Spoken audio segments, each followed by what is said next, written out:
హరి ఓం. ప్రతి శరీరములో ఉండే జీవాత్మ అజ్ఞానం, అవిద్య అనే కారణాల చేత పరమాత్మ స్వరూపాన్ని, దైవ సాక్షాత్కారాన్ని తెలుసుకోలేక చచ్చి పుట్టి చచ్చే అగత్యం లేని అమృతత్వాన్ని పొందలేక అజ్ఞానాంధకారంలో కొట్టుమిట్టాడుతూ అనేక లక్షల కోట్ల జన్మల నుంచి నానా యోనుల్లో పరిభ్రమిస్తుంది. ఇలా అజ్ఞానంతో అలమటించే జీవాత్మల్ని ఉద్ధరించేందుకు పరమాత్మ రామావతారాన్ని ధరించి వానరుల్ని నరుల్నిగా చేస్తే, శ్రీకృష్ణ పరమాత్మ కృష్ణావతారాన్ని ధరించి నరుల్ని నారాయణులుగా చేసే సంకల్పంతో జీవాత్మే పరమాత్మ అంటూ జీవ ఈశ్వరుల ఐక్యాన్ని విస్పష్టంగా చెప్పాడు శ్రీకృష్ణ పరమాత్మ క్షేత్రజ్ఞ విభాగ యోగంలో.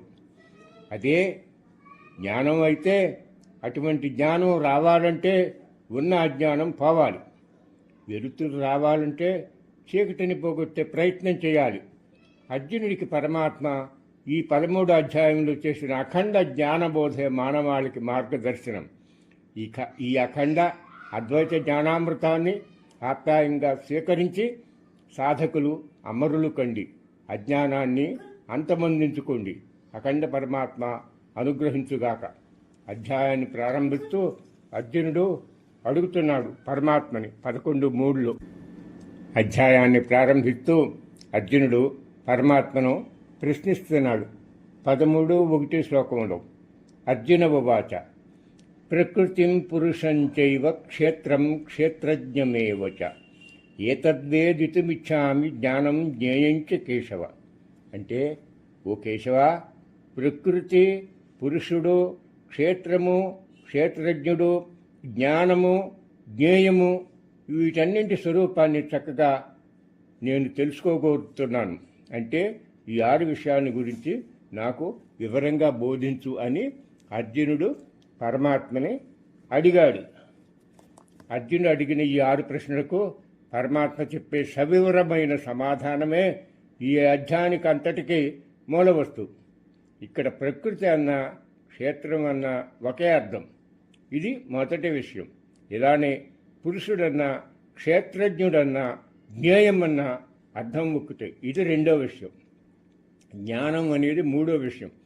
ఇదే అమానిత్వాదులు అనే 20 జ్ఞానగుణాలు.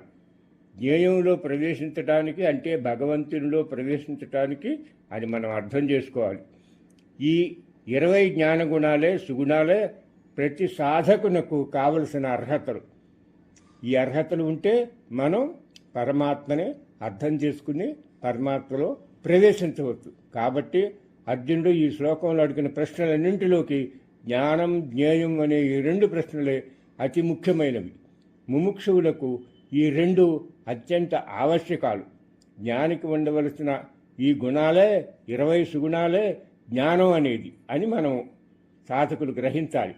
అర్జునుడు అడిగిన ఈ పై ప్రశ్నలకు మొదట క్షేత్రజ్ఞుని గురించి సంక్షిప్తంగా సమాధానం చెప్తున్నాడు శ్రీకృష్ణ పరమాత్మ 13:2, 13:3 శ్లోకాల్లో. శ్రీ భగవానువాచ ఇదం శరీరం కౌంతేయ క్షేత్రమిత్యభిధీయతే ఏతద్యో వేత్తితం ప్రాహు క్షేత్రజ్ఞ ఇది తద్విదః. అంటే, ఓ కౌంతేయ, ఈ శరీరమే క్షేత్రం అని చెప్పబడుతోంది. ఈ క్షేత్రాన్ని, అంటే క్షేత్ర ధర్మాన్ని అని నువ్వు అర్థం చేసుకోవాలి. దాని గురించి ఎవరు తెలుసుకుంటారో అటువంటి వాడు క్షేత్రజ్ఞుడు అని క్షేత్రజ్ఞుని తత్వం తెలిసిన వాళ్ళు అంటారు. అంటే క్షేత్రజ్ఞ వివేకం గల వాళ్ళని అర్థం చేసుకోవాలి. ఆ తరువాత 13:3 శ్లోకం క్షేత్రజ్ఞం చాపి మాం విద్ధి సర్వక్షేత్రేషు భారత క్షేత్రజ్ఞయో జ్ఞానం యత్త జ్ఞానం మతం మమ. అంటే, ఓ భర్తకుమారా, సమస్త క్షేత్రాల్లో, అంటే శరీరాల్లో ఉండే క్షేత్రజ్ఞుణ్ణి నన్నుగా తెలుసుకో, అంటే పరమాత్మగా తెలుసుకో. అంటే సమస్త ప్రాణుల శరీరాల్లో క్షేత్రజ్ఞుడిగా ఉన్నది పరమాత్మనైనా నేనేనని నువ్వు అర్థం చేసుకో. క్షేత్రజ్ఞుని జ్ఞానం ఏదైతే ఉందో అదే నిజమైన జ్ఞానం అని నా అభిప్రాయం. అర్జున, ఈ శరీరాన్ని క్షేత్రం అంటారు. అంటే ఆపాదమస్తకం, పాదాల నుండి శిరస్సు వరకు ఉన్న శరీరాన్ని క్షేత్రం అంటారు. ఈ క్షేత్రాన్ని క్షుణ్ణంగా తెలుసుకున్నవాడిని క్షేత్రజ్ఞుడు అంటారు. ఈ శరీరం జడం. తన గురించి తాను తెలుసుకోలేక ఇతరుల గురించి తెలుసుకోలేని దాన్ని జడం అంటారు. చైతన్యం అంటే తనకు తాను తెలుసుకుంటూ ఇతరుల గురించి కూడా తెలుసుకునే ప్రజ్ఞ గల దాన్ని చైతన్యం అంటారు. అంటే క్షేత్రం, శరీరం జడమైతే దాన్ని తెలుసుకునేవాడిని క్షేత్రజ్ఞుడిని చైతన్యం అంటారు. అంటే క్షేత్రం అనేది అనాత్మ, అనిత్యమైంది. క్షేత్రజ్ఞుడు ఆత్మ, నిత్యమైంది, శాశ్వతమైంది అని నువ్వు అర్థం చేసుకోవాలి. అర్జున, అన్ని క్షేత్రాల్లోని శరీరాల్లోని క్షేత్రజ్ఞుడిని నేనే.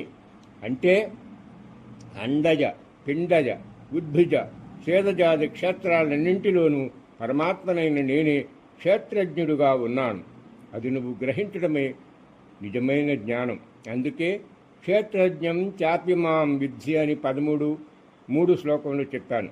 అంటే క్షేత్రజ్ఞుడిగా కూడా నన్ను తెలుసుకో అని అర్థం. అంటే శరీరాలు వేరైనా ఆత్మ ఒక్కటేనని, పంఖ, బల్బు, రేడియో, టీవీ, కూలరు ఇలా విద్యుత్ పరికరాలు వేరైనా నడిపే విద్యుత్తు ఒక్కటేనని, పంచెలు, చీరలు, దుప్పట్లు, లంగాలు, గౌన్లు మొదలైన వస్త్రాలు వేరైనా వాటిని తయారు చేసే దూది ఒక్కటేనని నువ్వు గ్రహించినట్లే క్షేత్రజ్ఞుడన్నా, జీవుడన్నా, ఆత్మ అన్నా, నేను అన్నా, నీవు అన్నా, అతను అన్నా 10:37లో చెప్పినట్టు క్షేత్రజ్ఞుని స్వరూపమంతా పరమాత్మ స్వరూపంగా తెలుసుకోవడమే నిజమైన జ్ఞానమని నా అభిప్రాయం.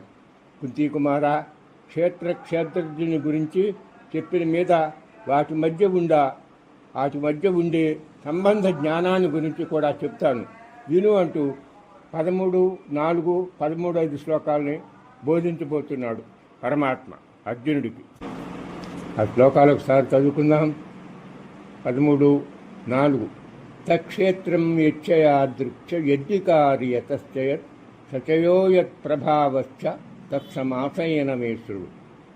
13:5 ఋషిభిర్బహుదా గీతం చందోభిర్వివిధై పృథక్ బ్రహ్మసూత్రపదైశ్చైవ హేతుమద్భిర్వినిశ్చితై. అంటే ఆ క్షేత్రం ఏదో, ఎలాంటిదో, ఏ వికారం గలదో, ఏ కారణం నుంచి ఏ కార్యం పుట్టిందో, ఆ క్షేత్రజ్ఞుడెవడో, ఎలాంటి ప్రభావం గలవాడో ఆ విషయాలన్నీ సంక్షేపంగా చెప్తాను. అంటే ఆ క్షేత్ర జ్ఞానాన్ని గురించి సంక్షేపంగా పరమాత్మ చెప్పబోతున్నాడని మనం అర్థం చేసుకోవాలి.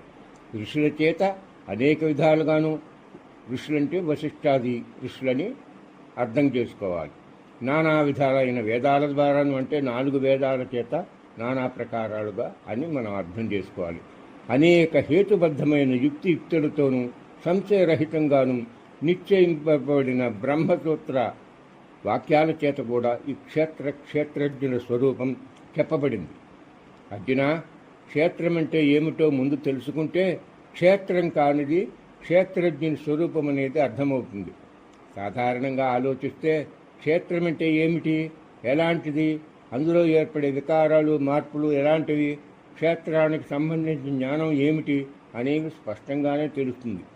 దీన్ని మంత్రద్రష్టలైన ఋషులు, ఇంద్రియాలను జయించిన వాళ్ళు, ఆత్మసాక్షాత్కారం పొందిన వాళ్ళు రకరకాలుగా కీర్తించారు. వేదాలు కూడా వాదించి తత్వసారాన్ని ప్రతిపాదించాయి. బాదరాయణుడు రచించిన బ్రహ్మసూత్రాది గ్రంథాలు సహేతుకంగా, అంటే లాజికల్గా దీన్ని విమర్శించి హితమిద్ధంగా నిరూపించేందుకు ప్రయత్నించాయి.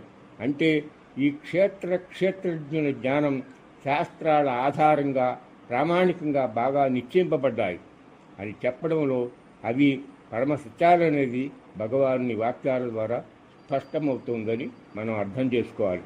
అలా చెప్పి క్షేత్ర స్వరూపాన్ని 2 శ్లోకాల్లో వివరించి 13:6, 13:7 చెప్పబోతున్నాడు పరమాత్మ.